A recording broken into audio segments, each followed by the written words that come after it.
Celebrity ക്രഷിന്റെ പേര് ഒന്ന് മനസ്സിലേക്ക് കൊണ്ടുവരാം. ആ സാധനം ഇവിടെ ഒരു വൈറ്റ് സ്ക്രീൻ ഉണ്ടെന്ന് ഇമാജിൻ ചെയ്യാം. ജസ്റ്റ് അവിടെ എഴുതുന്ന പോലെ മനസ്സിൽ നമ്മൾ ഇമാജിൻ ചെയ്യും. ചുണ്ടനെ കണ്ട, മുഖത്ത് റിയാക്ഷൻസും വേണ്ട. ആളുടെ പേരിന്റെ ഫസ്റ്റ് ലെറ്റർ ഒന്ന് മനസ്സിലേക്ക് കൊണ്ടുവരാം. ആ ഫസ്റ്റ് ലെറ്റർ മനസ്സിൽ റിപ്പീറ്റ് ചെയ്യുക, ചുണ്ടനെ കണ്ട. Like A B C D E F.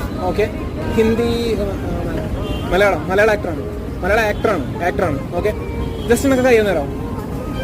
അപ്പൊ ആള് നിന്റെ ഫ്രണ്ടിൽ നിൽക്കുവാണ്, ഞാനാണ് നേർച്ചം. ആളെ കാണുവാണെങ്കിൽ നിന്റെ പെട്ടെന്നുള്ള റിയാക്ഷൻ എന്തായിരിക്കും? ലൈക്ക് ഹായ് പ്ലസ് ആളുടെ പേരായിരിക്കും. Like hi DQ.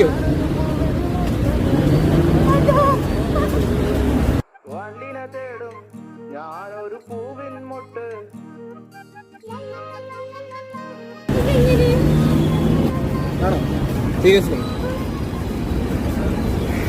ഡി എനക്ക് കിട്ടി, മലയാള ആക്ടറാണെന്ന് കിട്ടി. ഡി സ്റ്റേഡിയം ദുൽഖർ സൽമാനല്ലേ, വേറെ അറിയില്ല.